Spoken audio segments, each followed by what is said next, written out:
So we always kind of talk about this in little snippets, but because it's like an ongoing crisis, that's crisis this week, that is unfolding before our eyes. So there is nothing funny about my next story, unfortunately. But just to kind of keep this as a hot topic, keep our eyes focused and keep our eyes peeled wide about what's happening in Afghanistan, not kind of letting it get to the back of our mind.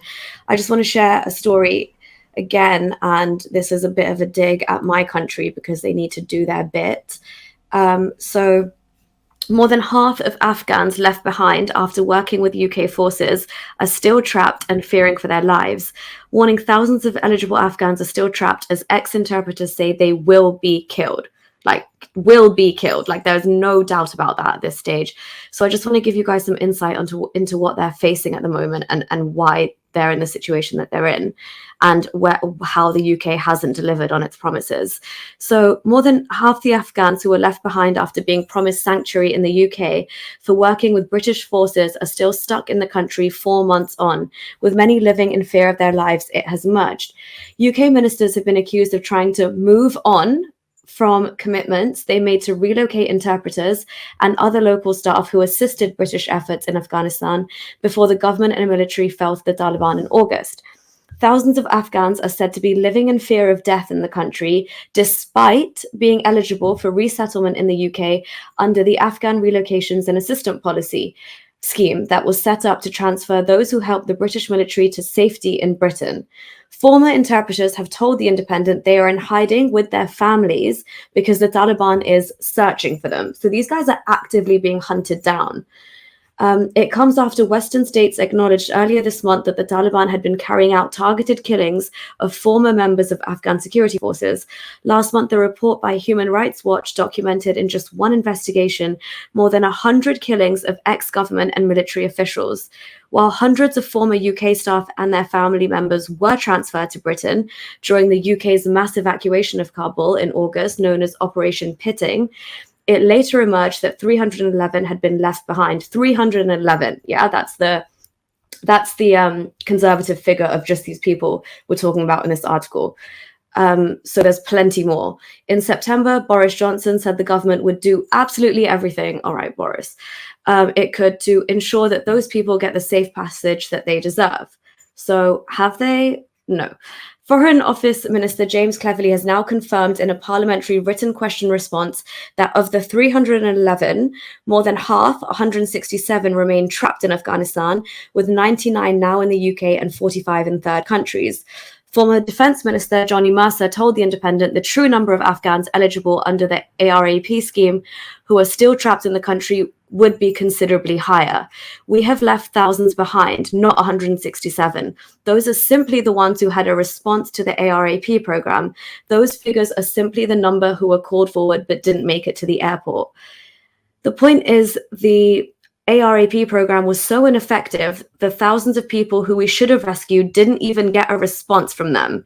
This is where bureaucracy and things like that fail actual people who really genuinely need the reassurance of a country that has promised to get them out of effectively a war zone that's in a humanitarian crisis. Anyway, consequently, they have left the vast majority of the people that we owed extraction to behind. Many are now fearing for their lives. All the ministers know this, so they're aware of this information, but they are determined to move on from our commitments to these people, which is the reason I wanted to flag this, because we just can't let this get out of the spotlight and let these MPs get away with this. One former interpreter who worked for the British troops in Helmand province for 14 months told The Independent his ARAP application had been accepted, but he was being told by the UK government to travel to Pakistan, which he is unable to do so because his family do not have passports. So that's absolutely a redundant prospect for him. The 26-year-old, who has a wife and 2 children, aged 5 and 6, said, "We're staying with relatives in Helmand. There is a high risk. It's very dangerous here. Every day we're threatened by the Taliban. They're searching for us. We're hiding. We're not going out. It's a bad situation." Can you imagine living in this hide and seek cat and mouse situation day in, day out? I don't know why the ARAP team is working so slowly. Why are they not paying attention to us? We are eligible. We are waiting. There is no good chance of life. It's clear that our life is in danger. We will die. We will be killed. A former Foreign Commonwealth and Development official disclosed earlier this month that chaos, failure to allocate resources, fatal delays at critical times, and a lack of communication in Whitehall severely damaged the British government's Afghan evacuation operation. So it was completely mishandled on the part of the UK government. It was a complete shambles. Tens of thousands of pleas for help from those under threat went unanswered in a system incapable of handling the situation. While some of those who were abandoned were subsequently murdered by the Taliban and other Islamist groups, the whistleblower Raphael Marshall said. This article is quite long, but you guys get the gist. So I just wanted to highlight this because obviously, the Kabul evacuation, which we also did talk about, it was the biggest operation of its kind in recent history to relocate people. It relocated over 15,000 people. And since then, the UK government is doing their part, but they're not doing enough. And that's what I want to kind of reiterate. So they've supported a further 1,500 people to leave. And that includes more than 800 of them who are eligible. But we cannot forget the ones who are literally day in, day out scared for their lives. And I think pressure needs to be consistently put on the UK government, and we need to maintain that they stick to their promises. And this is just not another one of those things that Boris can kind of swipe under the carpet and let us forget about.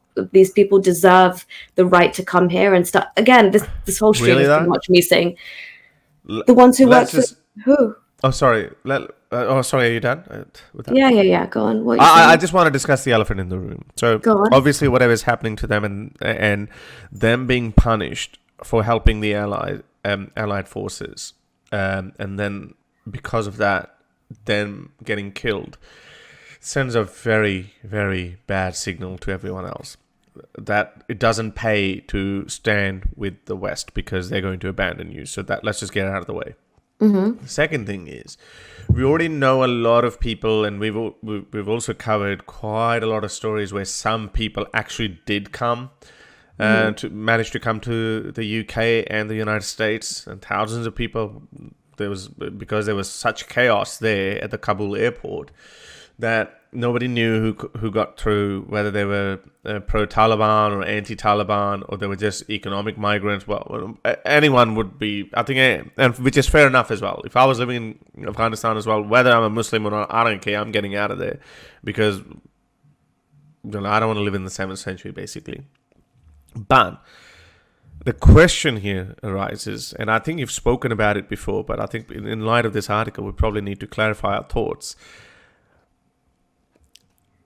I have always spoken about strong vetting process. Whoever comes to these Western countries, we know that these are humanitarian issues, and when it comes to humanitarian issues, we need to take people regardless of race, age, religion. With religion, I'm like a little bit concerned because there is one particular religion that has certain values that are not compatible with the secular Western liberal values, such as child marriages, throwing homosexuals off rooftops, etc. Anyone who doesn't believe me, just go and have a look what people like Mohammed Hijab, etc. say. These guys are born first, second generation Muslims living here in England and in other parts of the Western world. So how many of these people are actually not happy with the Taliban, but they still have those values that a lot of people in these Western countries are already concerned about? And they're saying, whoa, hang on a sec. Let's put a hold on these migrants who are coming in. We already know what happened in the wake of 2011 Syrian refugee Middle East migration crisis. A lot of people came in. I obviously feel sorry for them. I saw the photo of their washed up kid and my heart goes out to them.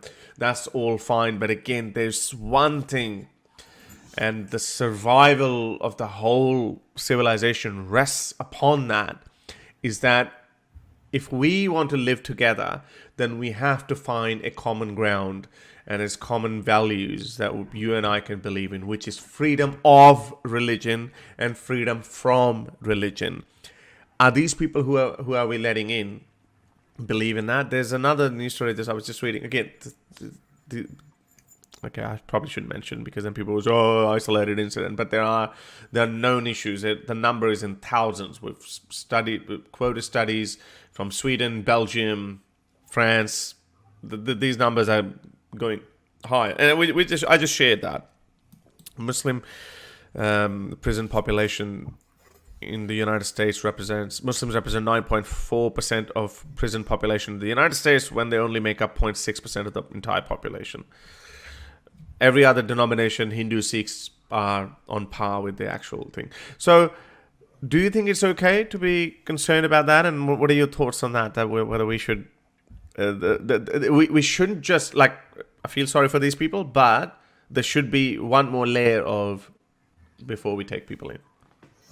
Yeah, no, for sure. And I think we have talked about that before. I definitely think that in order for these countries to be able to uphold their values and maintain public safety and just guarantee like assimilation and, just like society flourishing and being in the most pluralistic it could be, you need to vet people. But that's a huge thing. Like that, it's when you say vet people, it's really hard to actually say, okay, what can we do to make sure people are vetted thoroughly? And so we Do you can believe in child marriages? Yeah, I mean that's one way to do it, but also, for example, this article that I was just sharing, and the people that this is referring to specifically, are people that were very much working with the British forces, and therefore they were already before this they were eligible. That connection is there. These people are actively working, and they've dedicated years of their life to working with the British forces.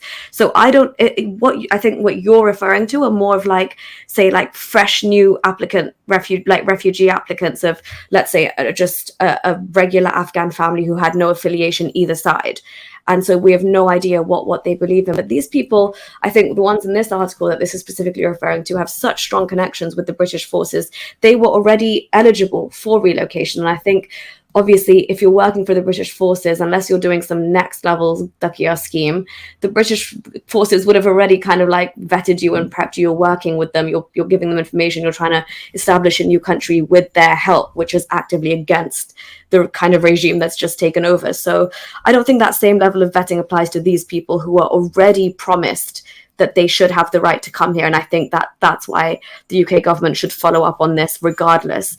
But in terms of actual, yes, refugees from Muslim majority countries who say they are fleeing for XYZ reasons, they should definitely, it could be a simple survey questionnaire, like you said, just freaking throw questions at them and see if they say yes or no.